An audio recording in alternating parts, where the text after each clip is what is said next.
Hey, what is going on, guys? Today I'm sharing with you 5 brand new Assetto Corsa car and track mods that you need to check out.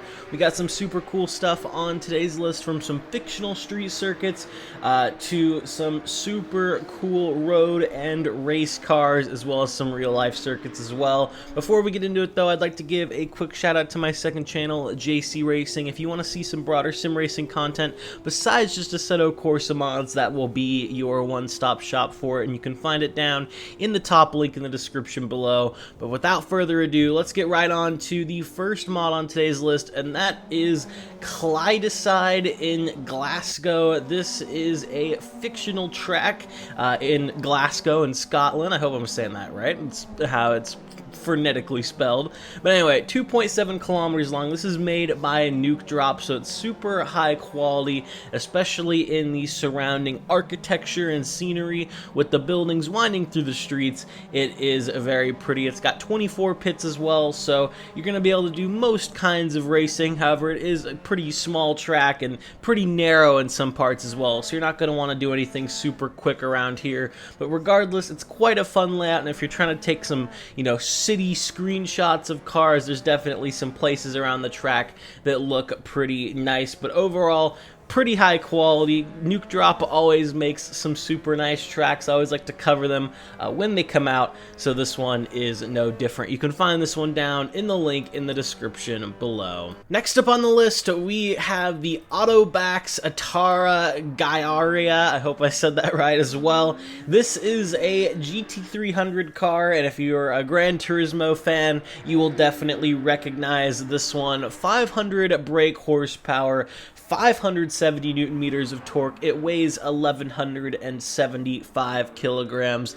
This thing is, like I said, a GT300 car, so nowadays GT300 and Super GT racing in Japan and Asia is pretty much just GT3. I don't know where this thing fits in line. It feels pretty similar to a GT3, so I'm going to say it's probably around there, but this thing was used back in 2008, so it's a little bit older now, but still a super cool car, super unique looking as well. I really like the designs. It almost kind of looks like a Ferrari almost in a way in the front, and the back looks completely unique. I like the little fishtail as well that you get sticking out.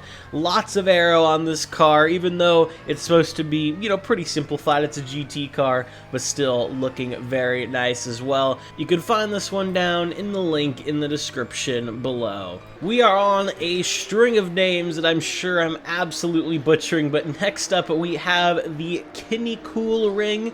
This is a track in Sweden.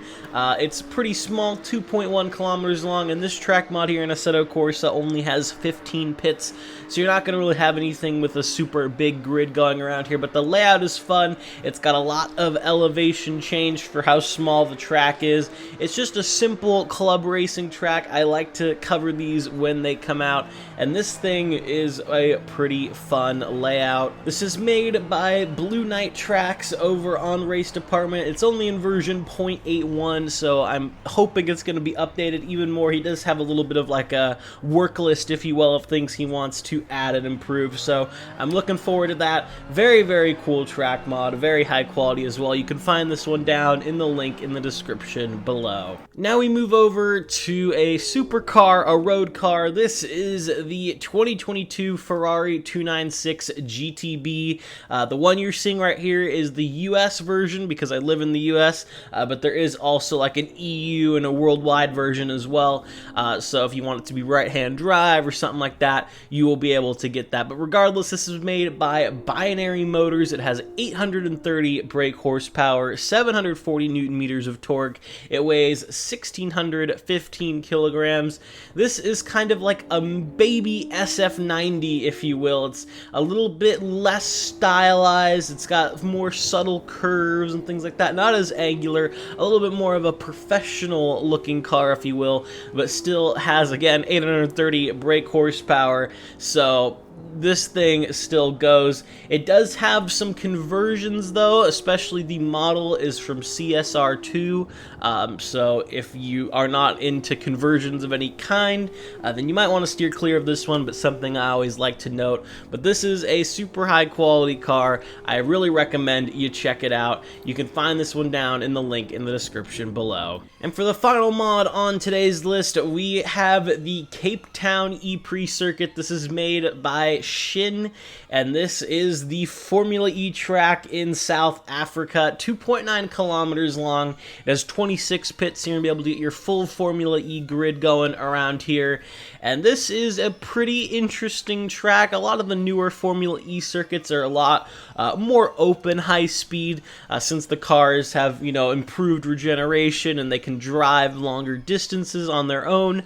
They don't need to have as much weird chicanes everywhere. It still definitely has that, but overall, as far as Formula E circuits go, it's not too bad. The AI, though, is a little wonky around here, so I'd love to see some updates to that in the future. Or, of course, if you know how and you want to do it yourself, you can probably make your own AI line that they might do a little bit better. But regardless, still a very high-quality track mod, and even if you're just trying to hot lap, it will be a nice addition to that VRC Formula Lithium. But regardless, you can find this one down in the link in the description below. But that's all I have for you guys today. If you did enjoy it, a like and a sub would mean a lot. Once again, be sure to check out my second channel, JC Racing. That will be the top link in the description below. But yeah, thank you for watching, and I'll see you all in the next one.